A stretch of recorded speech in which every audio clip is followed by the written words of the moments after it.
that is the underlying assessment that we make of people, and that those services be provided where they are in fact indicated. Next, we are most concerned about what takes place, as has been indicated, at the local level. We need to ensure the Department of Education and the HHS in ensuring that these things are tied together, targeted, and are absolutely convinced that people come to literacy. I'd like to submit formal comments for the record and to summarize those comments.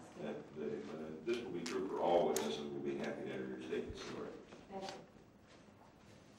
We're pleased to be here to talk about an issue of utmost importance, ACT, and how they affect individuals receiving assistance in the AFDC program. In addition, I will highlight recent literacy efforts in the START program. Secretary Sullivan is committed to sustaining and improving programs. Implementation of the Act is one of Secretary Sullivan's highest priorities. This strong commitment has manifested itself by the recent publication of several regulations required by the Act. This material needs, but also on the parents' ability to become economically self-sufficient. The Act assumes that self-sufficiency and family responsibility are necessary and achievable goals, and makes education, training, and child care available. Pleased to have in Eric. You will ask for you to testify first. Okay, thank you, Chairman. My name is Eric Birch. I'm a VISTA volunteer for the CEFS Economic Opportunity Corporation Literacy Program. CEFS is a nonprofit community action agency serving 7 rural central Illinois counties. My job as a VISTA volunteer is to recruit students, recruit and train volunteer tutors, promote literacy in Effingham County, and to work as a referral source for other service programs in our area and agency. CEFS sponsors many programs, among which Community Service Block Grant, Tri-County Transportation, the Retired Senior Volunteer Program, Golden Circle Nutrition, Weatherization, Head Start,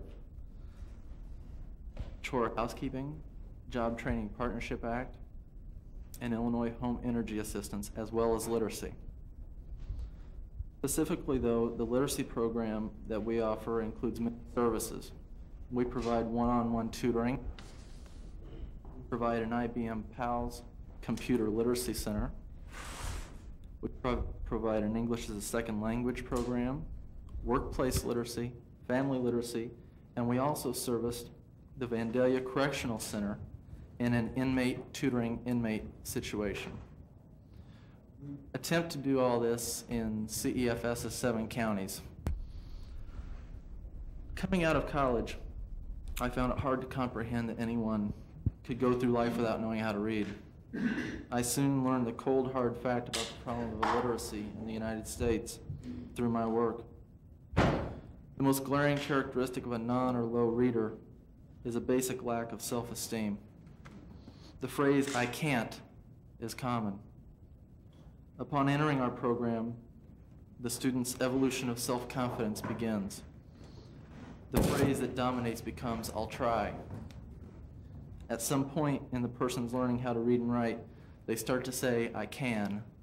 "I can" is just 2 simple words that it takes some people years to feel comfortable saying.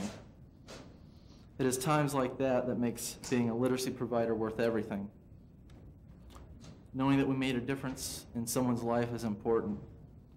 However, knowing how many people we can't reach due to lack of time and resources is disappointing.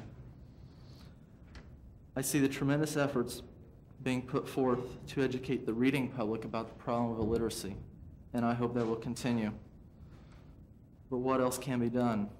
I think a good start would be to increase the number of combatants against illiteracy. After all, battles can't be won unless there are adequate troops. VISTA volunteers can do much to assist in the efforts. VISTAs can make excellent frontline troops. I also believe that we should look at other programs that illiteracy has an impact on and try to coordinate the efforts. For example, our program works extensively with other programs such as the Retired Senior Volunteer Program, Job Training Partnership Act, Project Chance, our local county probation offices, and Head Start, to name only a few. I believe another need is to increase the role of business in the fight against illiteracy, provide incentives or convince them of the long-term economic advantages of a literate workforce and a literate consumer as well. I believe we need more systems such as IBM's PAL systems. This is a system developed by Dr. John Henry Martin. This is an excellent program. This not only teaches adults basic reading and writing skills, it also teaches them typing and personal computer skills as well. I also see the need to promote volunteerism more. President Bush has called for it by asking us to ask ourselves, what can I do to make another person's load a little lighter? It takes commitment and the willingness to realize that by putting a dent in the problem of illiteracy, we may be putting a dent in other problems as well. Problems with a high correlation to literacy, like unemployment, juvenile delinquency, and teenage pregnancy. Our program serves people who would not approach a school or community college for help because they often have had unsuccessful educational experiences at these institutions before. Every student that comes to us has a different story as to why they are there. Some have undiagnosed learning disabilities, while others had their education interrupted due to frequent family moves. The increase in funding for adult education that is accessible to community-based organizations would allow those adults who have had the unsuccessful educational experience an alternative environment for learning. Now that I know the problem exists even in small communities like ours, I am overwhelmed when I imagine the extent to which illiteracy runs across the United States. I would like to thank you for this opportunity to express my concerns and opinions on the topic of literacy. Thank you very, very much, Eric. And now Gloria Wattles, I've really introduced before, but we're happy to have you here, particularly happy. And let me just add for everyone else here, it takes a great deal of courage for someone to face up to a problem and then particularly to talk about it publicly. And so we're here to listen to you and learn from you, but also with great admiration. Thank you, Chairman and Senator Simon. And I would like for your help too, because sometimes pressure by being dyslexic, I kind of wonder with my thoughts. And the honor of being in Washington is a dream that I never dreamed that I could do.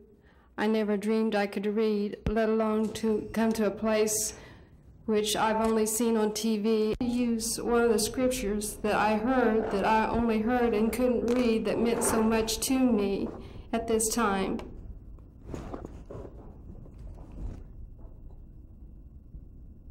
Ask, and it shall be given you. Seek, and you shall find. Knock, and the doors shall be opened unto you. I thank you, Senator Simon, for coming to Teotopolis, and I thank the ladies and gentlemen here. Perhaps this is not the right way to address you, and I think the children that are here are listening. I'm getting a little bit shaky, but I'm very, very honored to be here. But this has been very much to me, this particular inscription, because I have knocked and seeked and asked for many years. And the day that you let me read my letter in front of you was one of the very few times that I stood up in front of people and said I couldn't read. Like Eric said, I always said I can't do anything. My self-esteem was nothing. My appearance isn't like what you see today. So when a person is 45 and feels like even with dyslexia, there's no way to learn to read, it's just a dream this year to know that IBM, with the touching and the seeing and hearing, which was very important with dyslexic and with other readers without a learning disability, it's very important. This program is a great program. And I feel like our United States and our individual small towns would really be a blessing for the people out there to learn to read at a faster pace. And I would like to read my first letter to everyone here. I'd be very honored. We were asked to write for a contest, and this was my first letter. And up to this point, all the other students, because they came in with reading problems, but not with dyslexia, had wrote other letters, even on the computer, but mine was mostly just following maybe something that I saw in front of me. And I went to church and I came home one night and I thought, you know, why can't I've been in the program for a long time, sit down and enter this contest? And so I just asked for help from the Lord, and I sat down, and this was my thoughts, and it was my very first time to ever put my feelings down on paper, and I just couldn't believe what it's come to today that I'm here in Washington, and it's why I am happy to learn to read. So I can read the Bible, so I can grow up inside and not be a little girl who's scared of the world and life, and write letters to friends I have now, and read books for myself, and talk to those who cannot read and try to help them too, and write my life story that it might help someone to hear this and come out to get help for themselves. And so I can help those, Senator Simon, ladies and gentlemen, so I can help those who do read understand what it is like to not know how. So I can give to my family the thanks for the years I could not help them with schoolwork, finances, self-esteem, or love, because I lack this within myself. So I can thank all who are helping me now learn to read, Senator Simon, ladies and gentlemen. To the Lord Jesus for giving me the faith to hope that someday the time would come for me to get the help I need to learn to read. Pauline Bass, my first tutor, who met me approximately a year ago and saw that I could learn even though I was dyslexic and 45. Harold Moore, who has worked with me several years, not really knowing what to do with me because there wasn't programs in our small community for literacy, but he kept hanging in there and trying to do different things with me. So I respect Harold Moore of rehabilitation. And Fairfield College, which last year I entered and asked the teacher, and when I met my tutor, if I could take it orally because I could not read, which took all the courage I had. And she talked to the president and asked if I could take it for credit, and I did take it for credit. She read everything and taped it, and I got my first B at 45, and I cannot express what that meant to me. And to Chris Boyd, sitting back here, she's the director of the program at Effingham, Illinois. She's been so beautiful in my life. And Mary Ellen Lukes, who I love dearly, who's an instructor and teacher at the school, whose spirit is just beautiful and really is just great with the program. And Dr. John Martin, I have a desire someday to meet him because I did not believe as a dyslexic I would ever be able to read anything. And to IBM, who presented this program, I cannot thank them enough. And to my friends I've met at school, because I did not know till I entered that school that they were neighbors or friends in Illinois or in my community that did not know how to read. And it was a bonding that we had when we found out there was other adults that could not read. Such a bonding that I will never forget. And my friends I've met at school at this time of my life, which means so much to me, at the stage of life, which is age 45 and dyslexic, I had prayed for years for this kind of help to come to all who need it. And then I wanted to write the people that had encouraged us to do this, because if they hadn't, I probably wouldn't come to the point saying, why can't you do this, Gloria? The others are doing it. Dear friends of Right to the World, thank you for caring and encouraging us to open doors to writing our feelings of learning to read. Thanks so much. Yours in Jesus, Gloria A. Wattles. The little girl is growing up at last and is becoming a woman inside too. And I just want to thank you today. And I just, there's so many people out there as adults that are hurting deeply inside. Some of them are school teachers that are teaching, but they are getting by, but inside they are not reading. They've never been able to read. There's even at school, there was two in the same family, and when they came into the program, it was the first time that they knew each one couldn't read, and neither one of them wanted to go in because they'd seen the other one go in and they was afraid that they were a teacher. So we have a deep inner scars inside of us, and we do need funding, and this program, particularly with IBM, is a real super program.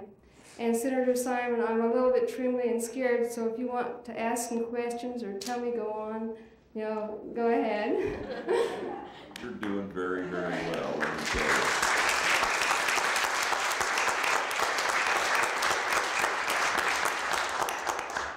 And Senator Metzenbaum and Senator Kassenbaum will tell you very rarely do you hear applause in a witness room. When did you find out that you had dyslexia? I did not find out till I was 17. I had quit school.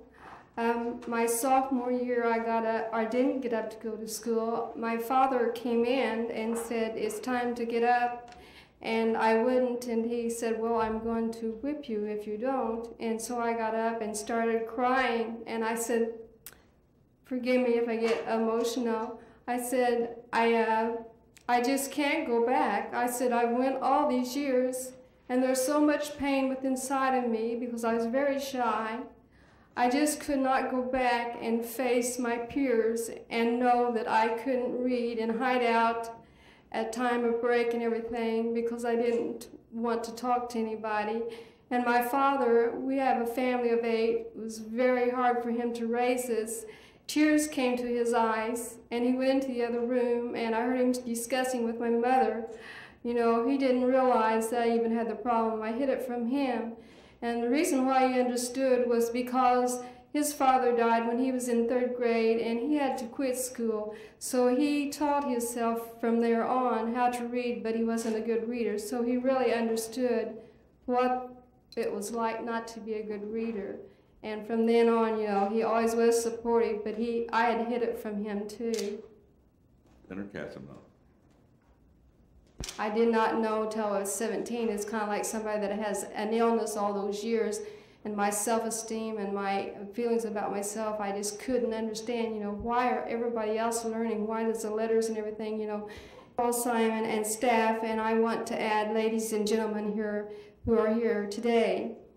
I would like to help non-readers of our United States be close to one another and reach out to their dreams as children, teens, adults, and senior citizens so they can learn at school and learn to read for themselves and not put their heads down in shame anymore or be afraid at school or at their jobs or with their families or unable to read the Bible for themselves or to tell someone that they need help in learning to read or write.